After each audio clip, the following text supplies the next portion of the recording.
세계 최고라는 단어로 후킹을 잡았습니다만 결코 어그로라고 생각하진 않습니다. 빌런입니다. 세계 최고의 필드워치, 시티즌, 프로마스터, 터프입니다. 필드워치계의 고트 PMD56과 굉장히 많이 닮아있죠. PMD56보다 후세대에 만들어진 모델이지만 PMD의 테크니컬적인 면모와 대중적인 감성을 지워버리면서 오히려 PMD 윗세대의 특징을 가진 것 같은 아주 독특한 포지션의 필드워치가 만들어지게 되었습니다. 그리고 그 애매한 경계에 서 있는 시계의 특징이 양극단에 존재하는 애호가들을 모두 사로잡을 수 있다고 생각하고요. 리뷰를 보시고 이 시계 프로마스터 터프의 매력을 느끼신다면 시티즌의 기술력이 가미된 PMD56을 구매하셔도 충분하다 못해 넘치는 만족감을 느끼실 겁니다. 현 시점 시계의 심장인 무브먼트는 오토매틱, 핸드와인딩, 그리고 쿼츠, 그리고 오토매틱과 쿼츠의 단점만을 합친 메카 쿼츠와 장점만을 합치려고 노력한 스프링 드라이브 정도가 주류를 이루고 있는데 전부 부품이 많고 복잡하고 불완전하고 비쌉니다.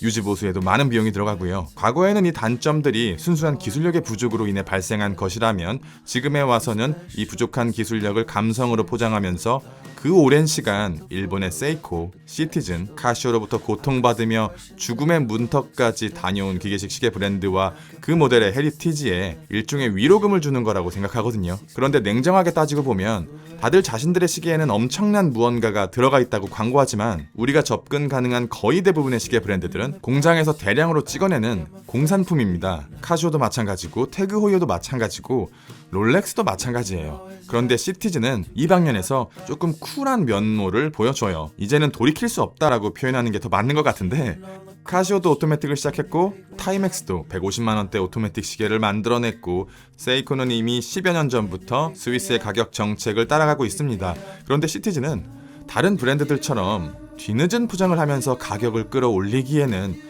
시민이라는 브랜드의 이름, 이 브랜드의 탄생 비화, 브랜드의 존재 목적, 그리고 이것을 바탕으로 구성된 시티즌 애호가들의 성향들이 브랜드 포지션을 변경하는데 정말 크나큰 장벽이 되고 있는 거죠. 그런데 어떡해요? 브랜드 이름이 시민인데.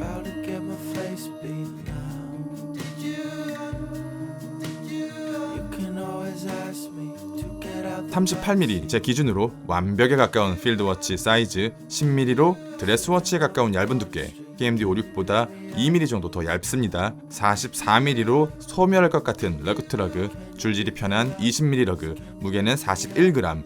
농담이 아니라 손목에 올려보면 별다른 느낌이 없습니다. 칼리버 7828 에코 드라이브, 소재는 티타늄, 마감은 샌드블라스트, 20바, 200m, 높은 방수. 케이스와 다이얼의 디자인은 PMD에서 비롯된 만큼 거의 동일한 디자인 베이스를 가지고 있습니다. 아주 미묘한 차이가 있는데 케이스는 PMD보다 더 볼드하고 다이얼은 반대로 PMD보다 더 라이트합니다. 조금 공격적이고 거친 브러싱 마감을 가진 PMD의 케이스 디자인에 비해서 마치 사이언스 베슬의 옆모습을 닮은 듯 둥그스름한 베젤과 러그,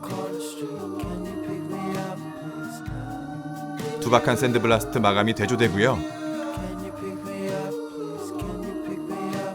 다이얼과 챕터링의 비율이나 인덱스의 두께나 핸즈의 디자인은 상대적으로 러프하게 만들어졌습니다. 아주 사소한 차이점이 몇 가지 더 있는데 영국의 유명 탐험가 레이미얼스와 콜라보를 진행하면서 그가 가진 탐험가 혹은 생존 전문가로서의 철학이 시계에 반영되었거든요. 그런데 이 사람이 추구하는 감성이 어떤 면에서는 미니멀리스트에 더 가깝기 때문에 오히려 PMD가 가지고 있었던 시티즌의 테크니컬적인 부분들이 삭제되거나 다운그레이드 되었어요. 그러니까 이 프로마스터 터프보다 우리가 쉽게 구할 수 있는 PMD56이 훨씬 더 고사양의 모델이라는 뜻입니다. 불투명한 초록색 다이얼에서 반투명한 블랙 레커 다이얼, 데이데이트에서 데이트 온리, 소재는 티타늄으로 동일하고 마감 방식만 브러쉬드에서 샌드블라스트로. 여기까지 봐서는 PMD의 여러 버전 중 하나라고 봐도 무방하지만 레이미얼스가 필드워치를 보고 뭐라고 했냐면 진정한 생존 시계는 충전도 신호도 필요하지 않아야 한다. 빛이 없고 전파가 닿지 않는 곳에서도 반드시 작동해야 한다. 이 사람에게 시티즌의 라디오 컨트롤은 오히려 불필요한 기능이었어요. 그래서 단호하게 지워졌습니다. 라디오 컨트롤이 빠짐으로 인해서 자동으로 시간을 맞춰주는 기능, 오차 보정 기능, 썸머타임 자동 반영 기능, 캘린더 자동 조정 기능, 날짜 계산, 윤년 계산, 심지어 라디오 컨트롤은 배터리도 엄청나게 적게 먹어서 이 기능 하나로 사람이 신경 쓸 일이 전혀 없게 되거든요. 그런데 이 모든 기능들이 삭제됨과 동시에 라디오 컨트롤을 위한 물리적 버튼 역시 사라졌어요. 대신 두께 2mm를 얻었지만요. 2mm와 라디오 컨트롤 이 두 가지 사이에서 어떤 것이 더 중요한 가치인지는 개개인마다 다를 듯 합니다. 블랙 레커 다이얼입니다. 레커, 라카. 원형으로 된 금속판 위에다가 수지 왁스나 도료를 칠하며 단단한 표면의 막을 이루도록 코팅하는 방법인데, 시계신에서 대표적인 블랙 레커 다이얼은 롤렉스, 서브마리너입니다. 굉장히 흔한 기법의 다이얼이지만 막상 찾아보면 또 쉽게 볼 수 없는 블랙 레커 다이얼인데, 시티즌의 에코 드라이브라는 시스템과 블랙 레커가 결합되면서 다른 어떤 시계에서도 볼 수 없는 매우 특별한 블랙 레커 다이얼이 만들어지게 되는데, 이게 진짜 매력적입니다.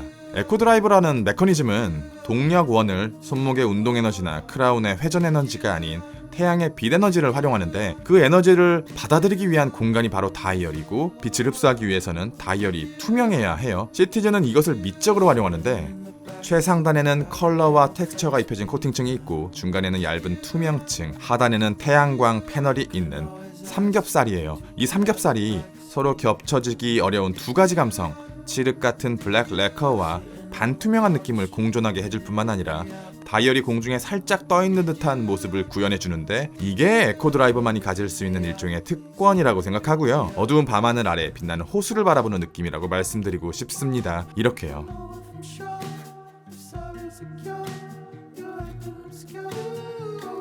에코 드라이브 다이얼은 시대별로 모델별로 조금씩 차이가 있어요. 어떤 것은 전자시계 느낌이 날 정도로 투명하기도 하고, 어떤 것은 기계식 시계의 다이얼처럼 불투명하기도 합니다만, 이것은 그 중간 정도의 투명도를 가지고 있습니다. PMD56은 케이스백이 존재하는데, 프로마스터 터프는 모노코크 케이스입니다. 케이스가 여러 파츠로 나눠지지 않고 하나의 구조로 이루어진 형태인데요. 필드워치의 제격이에요. 내구성, 강성, 충격 분산, 방수, 자기 저항을 높이는 방법도 더 쉬워집니다. 그런데 만들기가 어렵고요. 뚜껑을 위에서부터 따야 해서 유지 보수도 어려워요. 당연히 오버홀 비율도 높고요. 동네 워치메이커들은 수리 못합니다. 그래서 이미 충분한 기술력을 갖춘 현대 시계 브랜드들은 굳이 모노코크 케이스를 사용하지 않아요. 그런데 제가 이 모노코크 케이스를 좋아하는 이유는 자유가 있어요.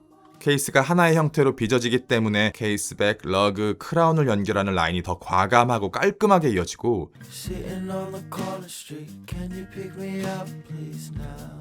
순수한 하나의 형태를 완성할 수 있습니다. 저는 이 모노코크가 포로마스터 터프라는 필드워치의 아이덴티티를 상징한다고 생각해요. 마치 펭귄의 발처럼 러그가 굉장히 짧습니다. 이렇게 짧은 러그를 가진 시계는 줄질에 큰 애로사항이 있거든요. 가죽줄의 두께, 스프링바가 들어갈 공간, 그 부분이 자유롭게 움직일 만큼의 여유 공간이 러그 안쪽에 필요한데, 자비로운 시티즌은 이렇게 러그 안쪽의 공간을 우리에게 하사하면서 어떤 줄질이든 허락해 주셨습니다. 이 모델의 디자인과 스펙을 고려해봤을 때 현존하는 스트랩 중에서 어울리지 않는 것은 없다고 확신할 수 있습니다. 어떻습니까? 이 터프한 시계보다 위대한 필드워치가 있을까요? 아니요. 빌런이었습니다. 감사합니다.